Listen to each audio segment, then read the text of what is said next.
Morning, everybody. This is part 3 of our How to Choose Your Nutritional Approach. We've got a little mascot here today. Say hi to everybody. Hi.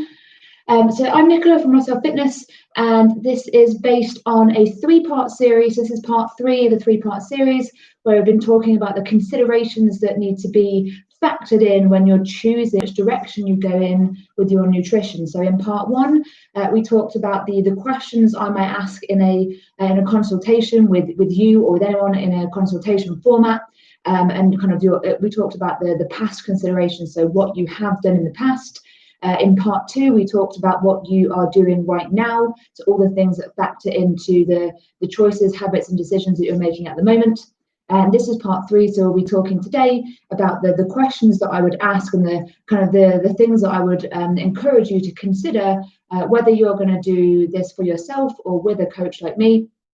This would be kind of moving toward making a plan and the things that need to be factored in to make that plan feel really strong and robust for you to have success with your nutrition and lifestyle changes that you want to make. So the first port of call really is to set some goals, to make a kind of a plan based around goal setting. So we really want those goals to be SMART goals, so specific, measurable, kind of achievable, realistic, and with a time frame factored in. So in terms of the goals, we need to really understand, how big the goal is. How much do you want to achieve in the time frame that you have set yourself. And how kind of realistic that's going to be in terms of your expectations compared to what might be the reality of goal setting and achievement when it comes to weight loss or improving health or whatever your specific nutrition goal might be for you as an individual. So we need to look at kind of making sure the goal is clear and specific in your mind, and also something that is going to be achievable for you as an individual, realistic within the constraints that you have and the time frame that you have, and making sure that the time is appropriate for you so that you maintain your motivation for that duration of time. Sometimes when you set a really short-term goal, it can feel like it's all coming too fast. And it can be a bit overwhelming, and that can lead to poor choices. And equally, when it's too far away, you could just feel like it's, I'll worry about it next week. It's 12 weeks away, my goal, so we don't have to worry about it yet.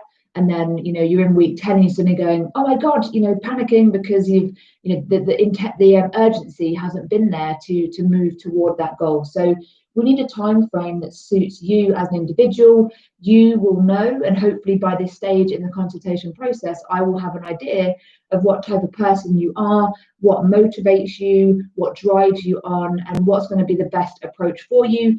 But again, I'm doing this virtually right now with no feedback, so I'm just kind of listing the considerations rather than having the to and fro that I'd have with someone right in front of me. So we need to make sure that we're almost guaranteeing that motivation is there by setting the time frame as such that it's near enough that you feel like the urgency to actually do something, but not so near that that nothing can really be achieved in that time. So ideally what I tend to do is set goals over a 12-week block or 90 days, and then we break that down into a 30-day, a 60-day, and a 90-day benchmark with weekly and daily kind of habits and targets factored in. So we kind of look 12 weeks ahead and then work backwards to see what we can achieve on a weekly basis. So obviously not everyone's goals will fit into 12 weeks. If, for example, you have an event, a wedding, a party, something going on, a holiday that you want to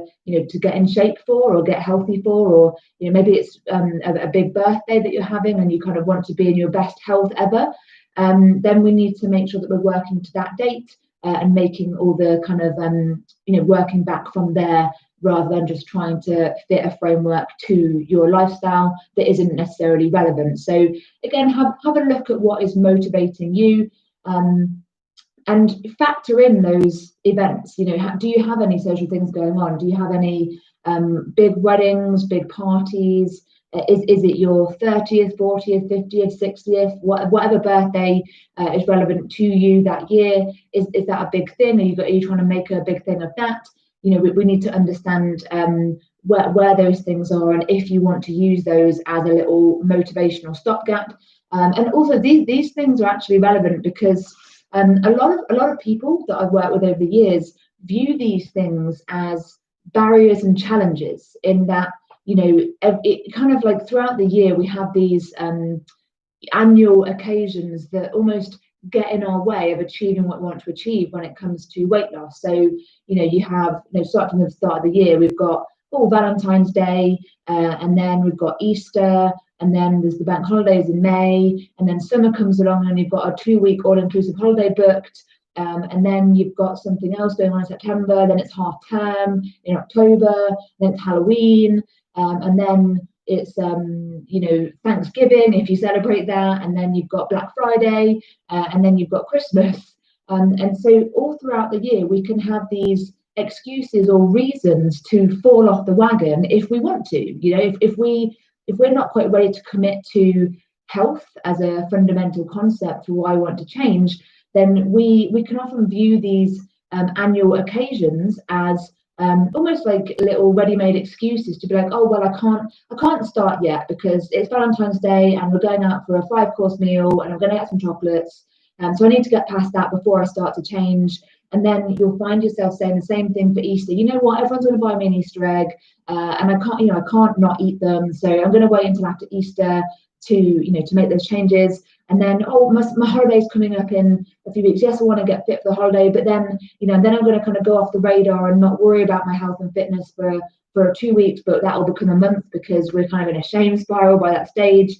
And then Halloween and Christmas, and we get into this almost habit of, you know, using these little occasions or special occasions as a reason to not be consistent with our healthy changes. So I as a trainer need to determine firstly, you know, how much you buy into those things and how much you participate in those things, and you know, for me on a personal level, I absolutely 100% support the fact that we want to be celebrating stuff. You know, if it's your birthday, I want you to be able to enjoy a piece of cake, a 5-course meal, whatever it is that you want to do for your birthday. You know, I want to get you to an emotional stage where you know, you don't feel guilty or ashamed that you had a big piece of birthday cake, you know. And you know, the same for your kids. If you've got your kids' birthday party and you want to eat sausage rolls and cheesy puffs and their birthday cake and some ice cream and jelly, then, you know, again, I want to get you to a stage where you feel okay about doing that, in the whole concept of the healthy changes that we're trying to make. So, you know, what I'll be doing on a psychological or emotional level with you is trying to make sure that we are factoring in flexibility and adaptability around these occasions, so that we kind of have like a, you know, a survival guide almost to manage your way through it. So especially around the big times like Christmas and New Year and the summer holiday, you know, we can come up with a set of like healthy guidelines. And I kind of shy away from the terminology of rules, because I think that rules have this connotation of being like hard and fast. I've broken the rules, I'm a bad person. Whereas if we say, okay, I've got flexible guidelines, Nicola said that I can, you know, if I on holiday, for example, all inclusive, if I have a really healthy breakfast, if I maybe have some eggs and some of the tomatoes and mushrooms that are in the all inclusive bit, and a big plate of fruit, and you know, that's my breakfast, then, you know, by dinner time I can make sure that I have extra calories left over for some ice cream or for the big chocolate cake that you want to have. And you know, we can play around with the guidelines to suit the kind of day-to-day lifestyle that you have, but also the occasion lifestyle that you have. So we can come up with a set of guidelines for Christmas time, New Year's, for Valentine's Day, for summer, and we can, you know, make sure that they work for you, so that you're getting the best of both worlds, so that you're still being consistent, you're still being healthy, but you're not feeling restricted or guilty or ashamed of the choices that you are making. So bear that in mind. If you're going to go it alone, try and give yourself some leeway when it comes to these occasions, and just be aware of your psychology around, you know, how you feel about those times. Okay, so kind of, you know, making sure that we're tempering expectations as well is quite important. So if you are going to be the kind of person that is almost making excuses for falling off the wagon for a few days or a few weeks, then we need to be aware of the fact that your weight is going to go like this. Okay, if you are going for stag do, a hen do, a 3 or 4 day wedding, that kind of thing, and you're kind of really eating outside your normal calorie targets, and you're kind of not really doing any exercise, then there is the potential for your weight to yo-yo. Okay, and if you're okay with that, then maybe that is the way that you want to live your life for now. And again, that's okay. There's no judgment here.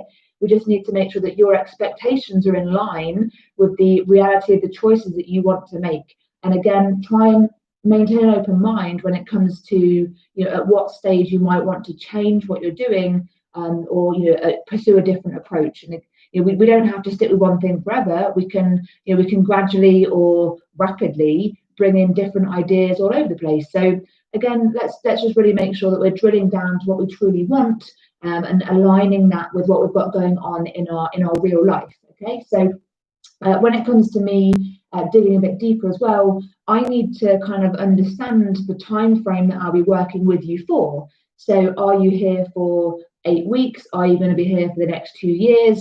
What are your intentions with the nutrition coaching or the personal training? If you can give me some sense of that, then it gives me a sense of whether I need to kind of push you a bit harder, whether we can take a slightly slower approach, whether we can be more kind of results-based or education-based, and just making sure that we're picking the right kind of approach in terms of what kind of size of deficit we're looking to create for you individually. So the time frame is important, not only for you and your motivation, but for me and how I select the way that we track, the way that we monitor, and the way that we adjust on a week-to-week or day-to-day basis to get the results that you want. Okay.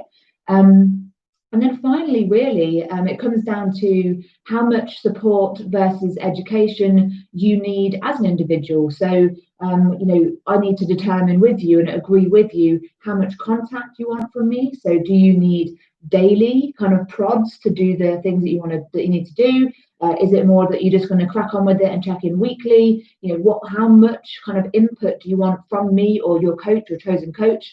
And also how much education you want to factor into that. So again, I work with some people that really love learning and really love the kind of weekly educational blogs and podcasts and things that I can share with you to help increase your knowledge and increase your understanding. Whereas I work with others who they're just not really that bothered. They either know it all already, or they're just not interested, and they just want kind of number targets to aim for, one check-in at the end of the week where they go, yep, didn't do that, but I'll do that next week. And then, bish, bash, bosh, all done. So I need to kind of determine that with you and agree that with you, so that we have the kind of right expectation with how much we are conversing on a daily, weekly, monthly basis. And also the type of contact. So, do you want me to text you, email you, phone you, FaceTime you? How do you want the contact to be? And just again, to make sure that you're completely confident with the relationship that we're trying to develop together. Okay. And that's really kind of it. Beyond spoon feeding you exactly what I would do, which I really can't do that because I'm coaching to a group right now. I'm coaching to a broad audience via this video, so I can't really tell you much beyond what I've already said, because it would just be more fairly generic advice. And I want to make sure that when I'm working with someone on their nutrition, on their lifestyle, on habit changes, that the advice I'm giving is specific, that it is relevant to you as an individual. So if you do want to work with me, or if you do want to work with any coach at all, again, just make sure that the suggestions that you feel they're making really tie in with your lifestyle. So you can generally tell if someone's just sending you a cookie cutter plan, because generally it will just look like it doesn't really quite fit into your life. For the most part, most plans will work kind of for most people. So it would be fairly easy for me to send out the same plan to 100 people, and generally maybe like 20, 30, 40% of those people would find that really good and it would really work for them. Maybe the other 50, 60%, it wouldn't work for them, and then we'd have to look at adapting that plan. But what I personally like to do is right from the off, rather than just sending you away and kind of play tossing the die or tossing a coin to see will it work, will it not work. Right from the off, we can again there's no point in me doing all this background work with you in your consultation or multiple consultations if I'm not then going to use that to kind of inform the next steps of the plan. So when it comes to choosing your approach, just really make sure that you feel happy with it, that it feels flexible enough, that you've got enough considerations layered in where you've got things, kind of important dates coming up and that sort of thing. Just make sure that it feels doable. And it doesn't have to be doable necessarily for the rest of your life, but it does have to feel doable for the agreed amount of time. But at any stage of any plan, you can always tweak things, and that's generally what I advise to everybody, is that you maybe spend a week or two monitoring what's going on, maybe logging your food, tracking your exercise, kind of starting to understand that calorie equation, what calories in versus calories out, and what your deficit really means.